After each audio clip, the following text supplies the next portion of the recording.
चलो सभी इधर ध्यान दो। वृत्त, सबसे पहले वृत्त होता क्या है, वृत्त की परिभाषा क्या है? वृत्त की परिभाषा क्या है? कोई जैसे समतल है अपने पास, इस समतल से एक कोई स्थिर बिंदु, यानी ये स्थिर बिंदु ले लिया मैंने, एक स्थिर बिंदु एवं एक चर बिंदु ये घूमने वाला इस प्रकार गमन कर रहा है, ये बिंदु इस प्रकार गमन कर रहा है कि उसकी इस स्थिर बिंदु से दूरी निश्चित हो या नियत हो, उसको हम वृत्त कहते हैं। एक ऐसे बिंदु का बिंदुपथ जो किसी निश्चित बिंदु से सदैव अचर दूरी पे या नियत दूरी पे रहता हो, उसको हम वृत्त कहते हैं। जैसे ये कोई स्थिर बिंदु हो गया, यहाँ कोई घूमने वाला बिंदु है, लेकिन शर्त क्या रही, इस बिंदु से इस बिंदु की दूरी क्या हमेशा बराबर रहेगी, तो ये एक वृत्त बन गया। ये वृत्त की परिभाषा हो गई। एक स्थिर बिंदु है, उस पे एक चर बिंदु या एक घूमने वाला बिंदु इस प्रकार घूम रहा है कि उसकी दूरी सदैव निश्चित है, तो ये तो कहलाता है वो स्थिर बिंदु। तो क्या कहलाता है? वृत्त का केंद्र। स्थिर बिंदु क्या कहलाता है? वृत्त का केंद्र, वृत्त का केंद्र। और स्थिर बिंदु से वृत्त की के किसी बिंदु की दूरी, ये दूरी कहलाती है त्रिज्या। ये बिंदु ले लो, जैसे ये क्या कहलाएगी? त्रिज्या कहलाएगी। आगे समझ में वृत्त की परिभाषा? ये तो वृत्त की त्रिज्या हो गई, और ये स्थिर बिंदु ये वृत्त का केंद्र हो गया। अब वृत्त के तीन भाग होते हैं। एक तो कहलाता है बहिर्भाग, बहिर्भाग का मतलब वृत्त के बाहर वाला भाग, और एक कहलाता है अभ्यंतर, अभ्यंतर यानी वृत्त के अंदर वाला भाग, और एक वृत्त पर कोई बिंदु है। अब एक बिंदु तीन प्रकार से लग सकता है, या तो वृत्त के ऊपर लगेगा, एक बिंदु तीन प्रकार से हो सकता है, या तो वृत्त के बाहर होगा, या फिर वृत्त के ऊपर होगा, कहीं भी हो सकता है वृत्त के ऊपर, वृत्त की परिधि के ऊपर, या फिर वृत्त के अंदर स्थित होगा। तीन भाग हो गए। अंदर स्थित होगा उसको अभ्यंतर में कहेंगे, बाहर बहिर्भाग में कहेंगे, और वृत्त के ऊपर स्थित होगा उसको वृत्त के ऊपर कहेंगे। ठीक है। अब अपन बात करते हैं, जैसे ये कोई वृत्त है, ये इस वृत्त का केंद्र है O, ये वृत्त की परिधि कहलाती है। ये यहां से यहां तक क्या कहलाती है? वृत्त की परिधि। इस वृत्त की परिधि को दो बिंदुओं पर काटने वाली रेखा, यानी वृत्त की परिधि को दो बिंदुओं पर मिलाने वाली रेखा, ये क्या कहलाती है? जीवा। क्या कहलाती है? जीवा। वृत्त की जीवा कहलाती है। ठीक है। वृत्त की अनेकों जीवाएं होती है, लेकिन सबसे बड़ी जीवा क्या होती है? वृत्त का व्यास होती है। वृत्त का व्यास क्या होती है? सबसे बड़ी जीवा। ये क्या होती है? सबसे बड़ी जीवा। सबसे बड़ी जीवा क्या होती है? व्यास। और व्यास क्या होता है? त्रिज्या का दुगुना होता है। त्रिज्या का दुगुना यानी 2r होता है। ये r है, तो ये व्यास कितना हो गया? 2r हो गया। समझ में आ गई? जीवा समझा दी मैंने, व्यास समझा दिया। अब बात करते हैं चाप। चाप क्या होता है? जैसे ये वृत्त है, ये इससे ये क्या हो गई? चाप AB, ये क्या कहलाएगी? चाप।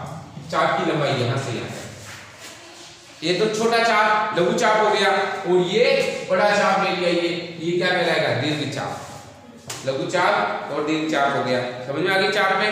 फिर अपन बात करते हैं, जैसे ये वृत्त है, ये इसका कोई चाप है AB, और ये बिंदु केंद्र है O, ये त्रिज्या है ये, तो ये भाग क्या कहलाता है? त्रिज्यखंड कहलाता है। चाप एवं त्रिज्याओं द्वारा जो घिरा हुआ भाग कहलाता है वो त्रिज्यखंड। क्या कहलाएगा? त्रिज्यखंड। छोटा वाला लघु त्रिज्यखंड कहलाएगा, और बाहर वाला क्या होगा? दीर्घ त्रिज्यखंड। यह कहलाएगा दीर्घ त्रिज्यखंड। हो गया क्लियर? और वृत्त की जो जीवा है, और इसीलिए ये जीवा ले ली, इसका ये भाग कहलाएगा वृत्तखंड। क्या कहलाएगा? वृत्तखंड। छोटा वाला लघु वृत्तखंड कहलाएगा, और बड़ा वाला दीर्घ वृत्तखंड कहलाएगा। हो गई, मैंने वृत्त की सारी चीजें बता दी। सबसे पहले केंद्र बता दिया, उसकी त्रिज्या बता दी, एक क्या बताई, जीवा बता दी, सबसे बड़ी जीवा, वृत्त का व्यास बता दिया, और वृत्त का चाप बता दिया, चाप और त्रिज्याओं से जो क्षेत्र बन रहा है वो त्रिज्य खंड है, और जो जीवा का द्वारा खंड बन रहा है ये वृत्त खंड कहलाता है। चलो अब अपन आगे बात करते हैं। देखो जीवा द्वारा एक बिंदु पर अंतरित कोण, ये वृत्त है, ये इसकी जीवा हो गई ए बी, और ये केंद्र हो गया ओ। तो इस जीवा द्वारा पर क्या है, एक बिंदु पर अंतरित, कोई बिंदु है यहाँ पर, ये अंतरित कोण है इस जीवा द्वारा, इसको कह देंगे थीटा, ठीक है। और केंद्र, जीवा द्वारा केंद्र पर अंतरित कोण, ये केंद्र पर अंतरित कोण कहलाएगा, ये इस जीवा द्वारा केंद्र पर अंतरित कोण, और ये इस जीवा द्वारा वृत्त के किसी भी बिंदु पर अंतरित कोण, ठीक है। चलो आगे, वृत्त की बराबर जीवाएं, मैं एक वृत्त बना रहा हूं, ये वो जीवा ले रहा हूं, एक तो जीवा ले ली मैंने ए बी, एक मैंने ले ली सी डी, ये दोनों क्या है, बराबर जीवाएं हैं, और केंद्र पे क्या बना रही, बराबर कोण अंतरित कर रही है। ये सिद्ध करना है कि ये केंद्र पे बराबर कोण अंतरित कर रही है, ये केंद्र हो गया हो, और ये भी केंद्र पे बराबर कोण अंतरित कर रही है, ये अपन को सिद्ध करना है। कैसे सिद्ध करेंगे, सिद्ध करने के लिए सबसे पहले क्या लिखते हैं, दिया है, ये लिखा मैंने, दिया है, क्या दिया है, एक वृत्त जिसका केंद्र क्या है, O है, केंद्र O है, और क्या है, इसकी बराबर जीवाएं क्या है, ए बी व सी डी है, बराबर जीवाएं क्या है, ए बी व सी डी, ठीक है। अब इनको सिद्ध करना है, सिद्ध करना है, क्या है, क्या सिद्ध करना है कि ये कोण और ये कोण बराबर है, केंद्र पर अंतरित कोण है, ये कोण दोनों बराबर सिद्ध करना है, यानी क्या होगा, कोण AOB बराबर कोण DOC, ये दोनों बराबर सिद्ध करना है। उपपत्ति में आ जाओ, वही जो पहले अपने नियम पढ़े थे, क्या है, त्रिभुज AOB एवं त्रिभुज DOC में, दोनों त्रिभुजों, इस त्रिभुज और इस त्रिभुज में दोनों तुलना कर रहे हैं, क्या है, एक तो ये और ये बराबर, क्या लिखेंगे, OA बराबर OD, क्यों बराबर है बताओ, क्योंकि वृत्त की त्रिज्या है, दोनों क्या है, वृत्त की त्रिज्या, वृत्त की त्रिज्या। फिर इसमें देखो ये बराबर ये, यानी OB बराबर OC, ये भी क्या है, वृत्त की त्रिज्या, ठीक। और देखो AB बराबर CD, ये अपन को दे रखा है, बराबर जुड़ाई दे दी है, क्या लिखेंगे, AB बराबर CD दिया, तो नियम कौन सा लग गया, साइड साइड साइड, तीनों भुजाएं बराबर हो गई, तो S S S सर्वांग का नियम से, S S S सर्वांग समता नियम से त्रिभुज AOB सर्वांग सम है त्रिभुज DOC, दोनों त्रिभुज सर्वांग सम हो गए, तो क्या लिखेंगे, CP से क्या होगा, ये कोण और ये कोण बराबर हो जाएगा, क्या लिखेंगे, कोण AOB बराबर कोण DOC, इसी सीधा इस प्रकार अपन ने सिद्ध कर दिया। आगे समझ में, चलो ये प्रमेय उतार लो। ये देखो 10 पॉइंट है, 2 का पहला प्रश्न तो ये हो गया, पहला प्रश्न में तो क्या कह रहा है तुम्हारे कि उनकी जीवाएं बराबर हो तो सिद्ध करना है कि केंद्र पर समान कोण अंतरित करते हैं, तो ये अपन ने सिद्ध कर दिया। ये तो 10.2 का पहला प्रश्न हो गया, और 10.2 का दूसरा प्रश्न क्या है, चित्र ये आएगा, इसमें दिया क्या है, अगर इसमें क्या कह रहा है कि केंद्र पर अंतरित बराबर कोण है, केंद्र पर अंतरित कोण बराबर है तो उनकी जीवाएं समान होगी, ये सिद्ध करना है। तो वही की वो लिखेंगे, सबसे पहले दिया है प्रश्नमाला 10.2 का दूसरा क्वेश्चन दिया क्या है, एक वृत्त जिसका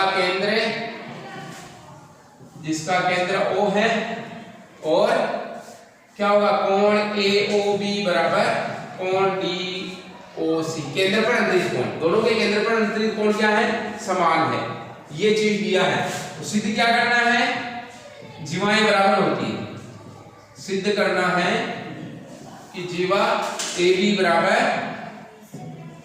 CD। अब सीधा अपन को क्या करना है, AB बराबर CD, ये सिद्ध करना है। तो सबसे पहले उपपत्ति में वही दोनों त्रिभुज ले लेंगे, त्रिभुज AOB एवं त्रिभुज DOC में क्या होगा, AO बराबर OD, वृत्त की त्रिज्या है, क्या वृत्त की त्रिज्या बराबर होती है, ये दोनों बराबर, एक ही वृत्त की त्रिज्या है, तो लिखेंगे वृत्त की त्रिज्या, वृत्त की त्रिज्या। दूसरी चीज, ये भी वृत्त की त्रिज्या, OB बराबर OC, ये भी वृत्त की त्रिज्या।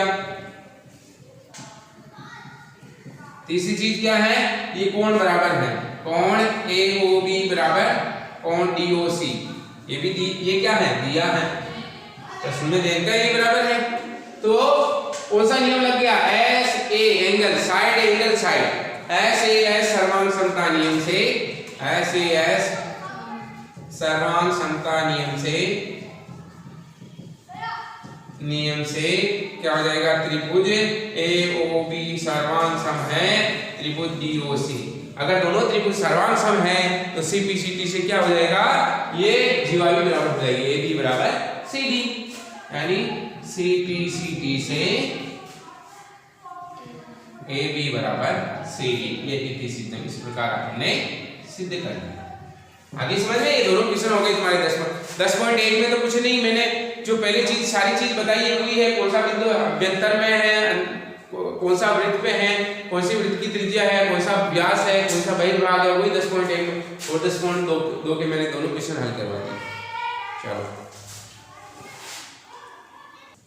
अब है एक बिंदु से जाने वाले वृत्त। एक बिंदु से कितने वृत्त जा सकते हैं, एक बिंदु है मेरे, इससे कितने वृत्त जा सकते हैं, ये वृत्त गया, दूसरा चला गया, तीसरा चला गया, अनंत वृत्त जा सकते हैं। एक बिंदु से कितने वृत्त जा सकते हैं, अनंत वृत्त, यानी एक बिंदु से अनंत वृत्त बन सकते हैं, या अनंत वृत्त जा सकते हैं,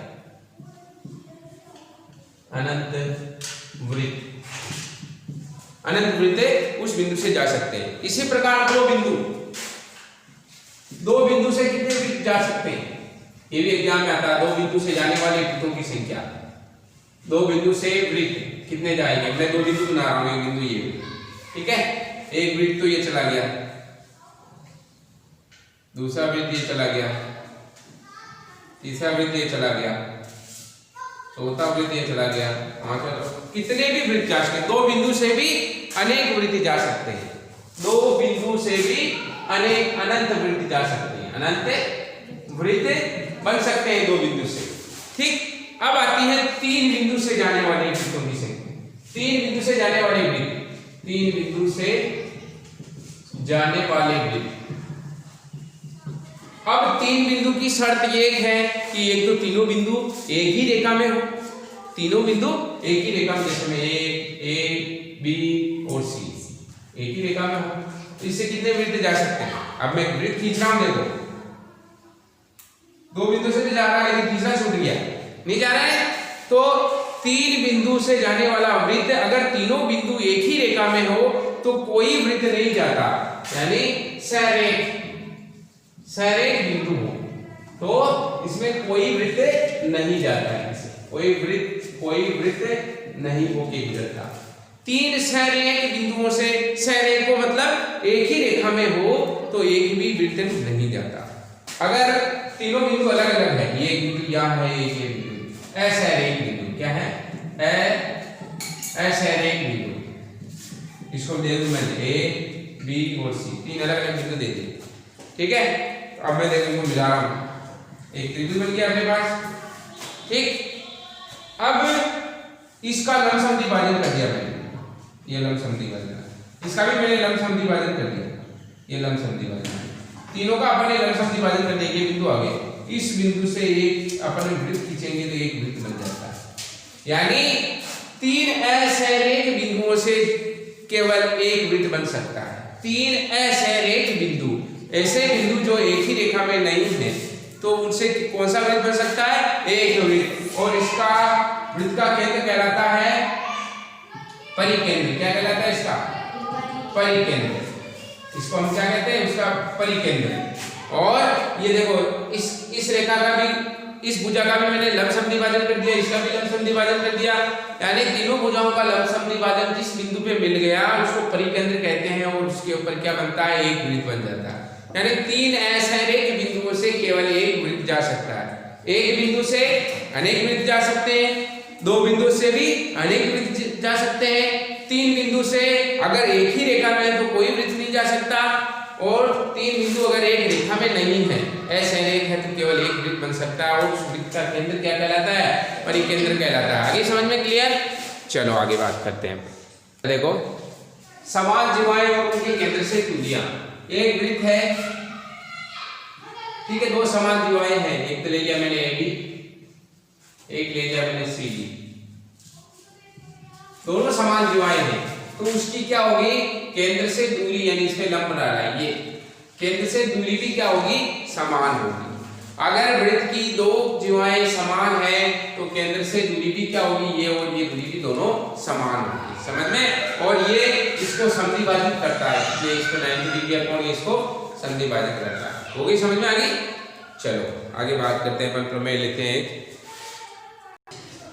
10 पॉइंट प्रश्नावली 10.4 का क्वेश्चन नंबर पहला।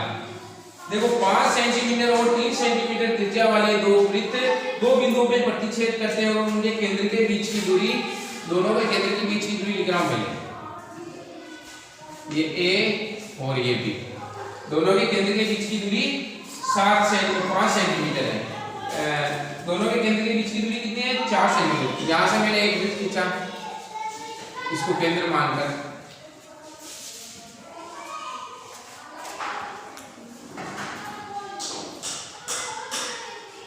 ये बन गया एक का, तो ये हो गई इसकी, इसको केंद्र माना मैंने, और दूसरे को माना अपन ने, दूसरे को 3 सेंटीमीटर, इसका 3 सेंटीमीटर।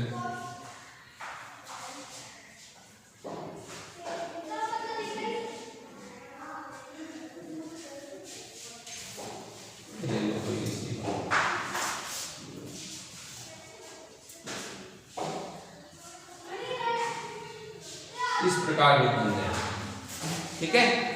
इसमें इसका तो, इसकी लंबाई तो है तुम्हारे कितनी? 5 सेंटीमीटर, और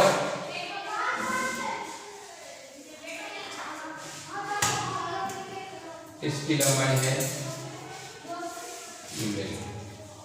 इसकी लंबाई है 3 सेंटीमीटर। तो इस उभयनिष्ठ जीवा की लंबाई निकाल दी। ये उभयनिष्ठ जीवा है, इसकी लंबाई निकाल दी, और यहां से यहां तक दूरी कितनी देर की है अपन को? 4 सेंटीमीटर। इसको नाम डाल दूं मैं A B, ये हो गया C D, और ये बिंदु ले लो। सबसे पहले ये त्रिभुज ले लो, ये वाला त्रिभुज, ये वाला त्रिभुज। इस त्रिभुज में, या इसको अपन ऐसे बना दो, चित्र सही बना। अब देखो इसमें एक वृत्त तो देखता है ये, जिसका केंद्र क्या है? त्रिज्या कितनी है? 5 सेंटीमीटर, और दूसरा वृत्त का केंद्र ये B है। इन दोनों के बीच की दूरी यहां से यहां तक की 4 सेंटीमीटर है, और इसकी त्रिज्या है 3 सेंटीमीटर। तो सबसे पहले त्रिभुज ABD में ये 90 डिग्री का कोण बन रहा है, समकोण त्रिभुज बन रहा है, और इसको मान लिया अपन ने x मीटर, x सेंटीमीटर मान लिया AB को। तो क्या हो जाएगा? ये इसका है लंब, लंब बराबर यानी BD बराबर, BD का स्क्वायर बराबर क्या होगा? कर्ण का स्क्वायर माइनस कर्ण का स्क्वायर, क्या हो गया? 5 माइनस आधार का स्क्वायर, x स्क्वायर, ये हो गया। BD का स्क्वायर निकाल लिया। इसी प्रकार त्रिभुज इसमें, त्रिभुज CDB में, ये भी एक समकोण त्रिभुज है, तो इसमें भी BD का स्क्वायर बराबर क्या होगा?